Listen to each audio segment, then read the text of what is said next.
घोसी में काजल निषाद की सियासी भूमिका से अखिलेश हुए गदगद। अब एक और महिला नेता को सुधाकर की राजनीति में धार देने के लिए मैदान में उतारा।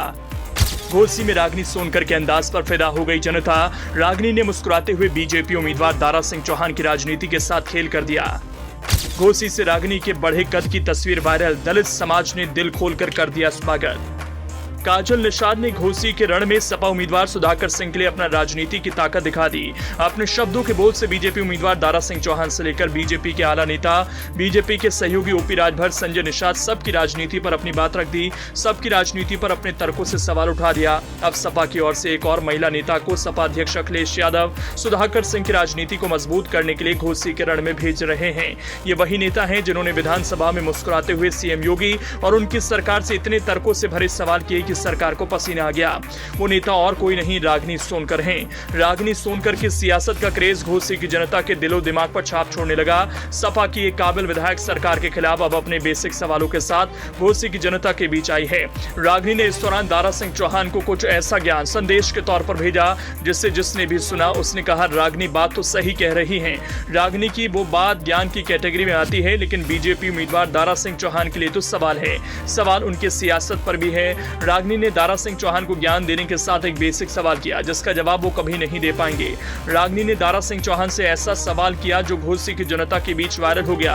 वो सवाल क्या था उससे आपको वाकिफ कराएंगे, लेकिन उससे पहले इन तस्वीरों को देख लीजिए। इन तस्वीरों को देखकर क्या कहेंगे? जितनी सहजता से वो घोसी की जनता के साथ घुल मिल रही हैं, उतनी सहजता से शायद ही कोई करे। लोगों के बीच जाकर रागिनी बता रही हैं सपा उम्मीदवार सुधाकर सिंह को उन्हें क्यों वोट देना चाहिए, बीजेपी उम्मीदवार दारा सिंह चौहान को क्यों रिजेक्ट कर देना चाहिए। देख लीजिए, महिलाओं बेटियों की सुरक्षा पर बात रखने वाली, सरकार से सवाल करने वाली रागिनी का घोसी की बेटियों का कितना क्रेज है। सियासतदान रागिनी सोनकर को लड़कियां सेलिब्रिटी की तरह ट्रीट कर रही हैं। उनके साथ अपनी तस्वीर लेने के लिए बेकरार दिख रही हैं। एक के बाद एक भीड़ में लड़कियां सेल्फी ले रही हैं। रागिनी सोनकर मुस्कुराते हुए सेल्फी दे रही हैं। रागिनी सोनकर का यह अंदाज घोसी की महिलाओं को खूब भा रहा है। रागिनी हर किसी को मुस्कुराते हुए समझा रही हैं, अपने अंदाज में बता रही हैं सपा उम्मीदवार सुधाकर सिंह को उन्हें क्यों वोट देना चाहिए, बीजेपी उम्मीदवार दारा सिंह चौहान को क्यों रिजेक्ट करना चाहिए। रागिनी योगी सरकार जिन्हें अपनी उपलब्धियों में शुमार करती है, उन उपलब्धियों पर चोट कर रही हैं। अखिलेश के सुधाकर के रहने से क्या फायदा होगा, मुस्कुराते हुए जनता को बता रही हैं।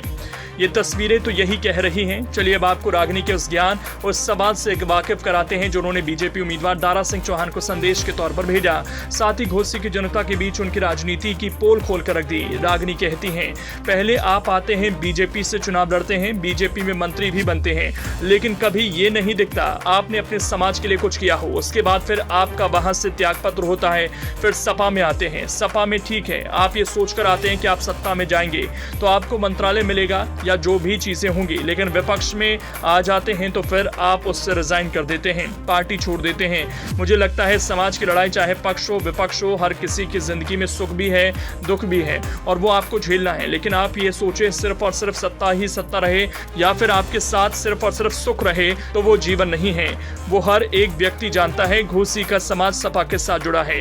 एक बड़ा संदेश रागिनी सोनकर बीजेपी उम्मीदवार दारा सिंह चौहान को देती हैं, जिसका सार यही कि कुर्सी का लालच करना बुरी बात। घोसी की जनता को रागिनी सोनकर दारा सिंह चौहान के इसी लालच को बता रही हैं। आपको बता दें कि रागिनी सोनकर दलित समाज से आती हैं। दलित समाज के लिए राजनीति से इतर एक प्रेरणा है। प्रेरणा इसलिए क्योंकि वो उस मुकाम पर अपने दम पर पहुंची जहां तक पहुंचना इतना आसान नहीं होता, बहुत मेहनत करनी पड़ती है। रागिनी एम्स में डॉक्टर थी। डॉक्टरी के पेशे को छोड़कर वो राजनीति में आई और जौनपुर के मछली शहर से जीतकर विधायक बनी।